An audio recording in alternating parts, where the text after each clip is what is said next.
What is up, Redditors? What is up, Redditors, and welcome to my video today. Yes, that was Chewbacca introducing the video. Kind of nerdy, but a bit cool. I'd say it's cool. Let's be honest, it's pretty cool. So what are we talking about today? Well, today we are talking about what my inspiration for writing songs is. So, why do I write these songs? That was weird. Just choked on something. Maybe it's a fly.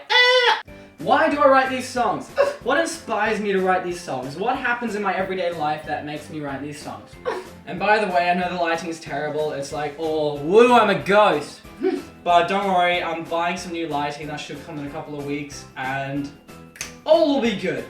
So there are 4 reasons that I'll normally write a song. There's never really any reasons outside of this. Sometimes there are, very rarely. Most of my songs are based around these 4 things. Number 1, falling in love with girls. Yes, I know. It's so romantic. Falling in love with girls. I do this a lot, more than I am proud to say. I fall in love with girls a lot, and when I do, I like to write songs about it, just because I am so infatuated with them. Not in a stalkerish, creepy way, just in a way that, I don't know, when I fall in love with someone, I rarely fall in love with someone. Like, it's probably not the best thing, but, you know, I just do. I feel very strongly for them. So I decide that in order to get my emotion out, I will write a song. One song I did this for, in particular, I'll give an example of each song for each thing. One song I did this example, sorry, my arm's really itchy. I have a mosquito in my room that's been biting me. Oh, what a wonderful day it was when you said you loved me. 'Twas a day that could never ever make me sad. We entered each other's lives and you just hung there. You made me feel like I was going mad. Okay, so yeah, that song I was just singing is the song that I want to give an example of. It was called Sure It Was Fun. Now that song's about love, falling in love with a girl, but it's also about breaking up with a girl. So it's kind of the process of me falling in love with that girl and afterwards me falling out of love with that girl. So it was written after the events. So, you know, it's a bad song, but, you know, it's an example of that. Now the second one, which I'm all too familiar with, which is probably my biggest one for writing songs. I think it is my biggest one for writing songs. Yeah, I'm pretty sure it is. So my second one is getting rejected by girls. Now, when I get rejected by a girl, I'm pretty heartbroken, so I decide to take to music and start writing a song. Here's an example of one of those songs. You Are Perfect For Me. I don't know if you've heard that song. It was my first song I ever wrote and released. Have a listen to it on iTunes, this one. You know that what I want you, don't you know I will try too hard. But you don't seem to even notice, you think I'm invisible. So why don't you turn around and see that I'm right there to catch you. I should be a dancer. Like, I should be one of those, you know, musical theater people dancing while singing. I'd be perfect at that. I'm just joking, I suck at dancing. Now we all know that feeling of getting rejected by someone. It sucks. Feels terrible because you like someone, they're like, oh my gosh, I've just rocked up the courage to actually say something to them about it. And then they slam the door in your face. And they say no. Well, great. So what do you do then? Well, you could sit around and mope and be all upset for yourself. Or you could write a terrible teenage heartbreak song about them. Because girls just love that. Don't girls just love it when you tell them you love them, they reject you, they want you to leave you alone, and you write a song for them? No. See, I'm kind of selfish when it comes to writing songs. I write these songs for my own benefit. So I don't really care what the other person thinks. It's just kind of to get my emotion out. And it's kind of selfish. I admit it's kind of selfish. But I have to get my emotions out somewhere. I could write in a diary. Secret, I used to have a diary that I'd write in every single day. It was kind of bad. On top of that, I wrote songs about the girls as well. Now the third one that is very common to me as well. Is it very common? Actually, it's least common than the previous one. It is liking a girl that already has a boyfriend. Woohoo! Now this is a horrible feeling for anyone. If you like anyone, they have a boyfriend or a girlfriend. It's just that horrible feeling of, you know, you want to be that person that they like, but they like someone else. They don't care about you. I mean, that's not true in some cases. A girl has a boyfriend and she still likes you. Well, she likes you as well. Then it just becomes a bit messy and in my opinion, walk away from that. That's too messy.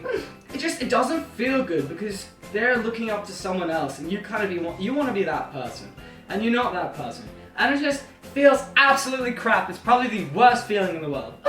Now, I could name examples of these songs. Okay, you know what, I will. There's a lot of them. Half of my album is dedicated to this type of songs. I have Fall Silently, Cynthia, Make a Choice and Stick With It, and Unreadable. Those are all based on a girl that had a boyfriend that I liked. Yeah, see the problem? Yeah. Now the fourth one is one that I'm pretty ashamed to say, but I'll say it anyways. It's when you like someone that's too famous to ever like you back or even know you exist. Ah! Now here's my horrible confession. I have a crush on someone that's famous that'll probably never know me unless I become famous, which is one reason why I really want to become famous, so that they notice me and I can meet them. And that's not the only reason I want to become famous. I mean, I want to be a famous singer because awesome. There's this actress that I've had a crush on since, well, when was it? 2013, I think it was.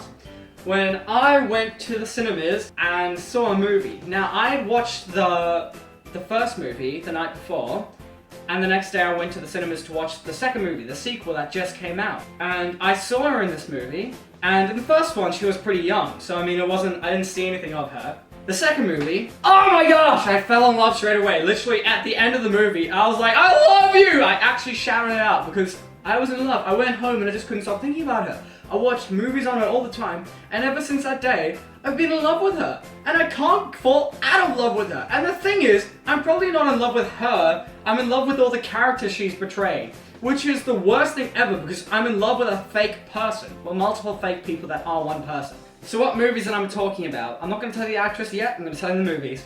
The one night, the movie I went to go see at the cinema was Kick-Ass 2. And that actress is Chloe Grace Moretz. Now, if you don't know who Chloe Grace Moretz is, she's been in a lot of movies. She's actually been a voice actor in this one game, Dishonored, which, love the game. But she's an actress, and she's pretty cool. Like, I'm gonna dull it down right now about how much I feel for her. It's so weird to say, but she's pretty cool, yeah? I wrote, 2 songs on her? Let me just check. Yes, I wrote 2 songs about Chloe Grace Moretz.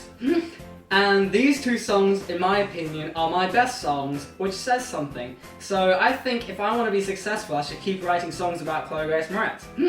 And all of you probably know these songs. One of them is The Lovely. Tables have turned, stakes are getting higher. I am determined, I am on fire. That song was written directly after seeing Kick-Ass 2. So Kick-Ass 2, I think I saw it on the second day it was out, and I wrote the song that night. That's the day I wrote the song, and that night I went home, and you can see the theme of it, superpowers, being a superhero, after I just watched Kick-Ass 2, a movie about people wanting to be superheroes. So that's where I got my inspiration for that song. I was actually writing it about Chloe Grace Moretz. And another girl that I liked at the same time, by Chloe Grace Moretz was my main inspiration. And the other song I wrote for Chloe Grace Moretz was after watching my favorite movie with her in it that actually makes me extremely sad whenever I watch it. I don't like watching it anymore. Her boyfriend inside the movie is called Adam, so that's good. She actually says in the movie, Adam, I love you. So, you know, it's kind of cool to see that. It is this song. So good night, sleep as long as you want, but please in the end do wake up. Don't stay asleep forever, white light lying hopefully, dreaming about what is out there, waiting for you to come back to life. Yes, I wrote that song for Chloe Grace Moretz. Kill me! I hate it, I wish I could get over her, but I can't. So yes, those are my inspiration for songs. And those 2 songs that I put up on YouTube are my favorite songs that I've written, and they were both about Chloe Grace Moretz. So there's some interesting knowledge for you. So whenever you hear those songs, you can think of how I was feeling when I was thinking of her. If any of you guys like Chloe Grace Moretz, that was a high five, by the way. It wasn't some weird tick like But yeah. Sorry, I didn't get that. Hey Katana, shut up! Sorry, Katana's very annoying. Well, anyways, thank you for watching this video, and I hope you guys enjoyed it. I hope you learned something new about me and the way I write songs and how I write songs. That'll be cool. But anyways, remember to leave me a like and subscribe if you want to, and leave a comment. And also, I have shirts available now that say I have Tourette's, and on the back it says, "A tick for tea." I'm not wearing it now, but I'm just saying. There's a link in the description for that. If you want any of the music that I sang just now, you can see it on YouTube, and you can buy it on iTunes, or listen to it on Spotify, or any of that stuff. Enough with all the advertising of myself. Thank you for watching, and goodbye. Wow!